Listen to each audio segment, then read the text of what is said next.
पकड़ाया हाथ तूने मेरा, थोड़ी थोड़ी मैं तो घबराती फिरूं सो, मैं तो देख देख शीशा शर्मांदी फिरूं सो, मैं तो देख देख शीशा शर्मांदी। ঈদের ধামাকাজে লেগে গেছে আখির বাড়িতে রং বেরঙের ফুল, বাহারি রকমের সাজ এবং অসাধারণ মেহেন্দির লাল দুটো হাত।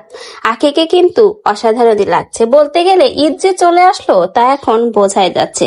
আখির বাড়িতে শুরু হয়ে গেছে ঈদের ধুম। আখি এবং তার বোন এবার ঈদে দুহাত ভর্তি সুন্দর মেহেদিতে রাঙিয়েছে, অসাধারণ সাজ নিয়েছে মেহেদির। দুই বোন তো এবার ঈদে মনে হয় ফাটিয়ে দিবে। সোশ্যাল মিডিয়াতে আখি এবং রিয়ার অসাধারণ দুই হাতে মেহেন্দির ঈদের ধামাকা লুক প্রকাশ পেয়েছে। আর এই লুক দেখে আবারও বাজিমাত করে দিল আখি এবং তার পরিবার। আখির ঈদ উৎসব এবার শুরু হয়ে গেল তাদের বাড়িতে। দুহাত ভর্তি মেহেন্দিতে রাঙিয়েছে আখি, তার ভিতরে তার সবচেয়ে প্রিয় মানুষের নামও লিখেছে। এখন অনেকের প্রশ্ন, আখি সেই প্রিয় মানুষটা কি? তাহলে কি হাতে আখি আহাদের নাম লিখেছে? আহাদি কি তার প্রিয় মানুষ? এখনো কি আখি আহাদকে মনে রেখেছে, তাকে ভালোবেসেছে? না, আখি তার সবচেয়ে প্রিয় মানুষের নামই তার হাতে রেখেছে। আর আখির সেই প্রিয় মানুষটি হলো তার সন্তান আয়াস।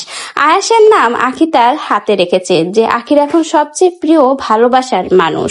আখি এবং তার বোন রিয়া দুই হাত ভর্তি মেহেন্দিতে রাঙিয়েছে। ঈদ উৎসব এবার লেগে গেল আখির বাড়িতে। আখির বাড়িতে ঈদের ধুম যেমন জাঁকজমকপূর্ণ ভাবে হচ্ছে, তেমন কিন্তু আখি আজকে অনেক বেশি খুশি।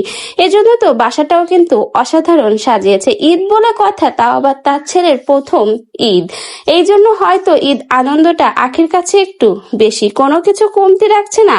এবার ঈদে আখি তার পরিবারের সাথে প্রথম ঈদ করবে, তাই তো ধুমধাম করে ঈদের আয়োজন আগে ভাগে সুযোগও শুরু করে দিয়েছে এবং দুই বোনও অসাধারণ সাজ নিয়েছে। তো ভিউয়ার্স, আখিদের দুই বোনের এই মেহেন্দি লুক আপনাদের কাছে কেমন লাগলো অবশ্যই কিন্তু আমাদের কমেন্ট বক্সে জানিয়ে যেতে ভুলবেন না।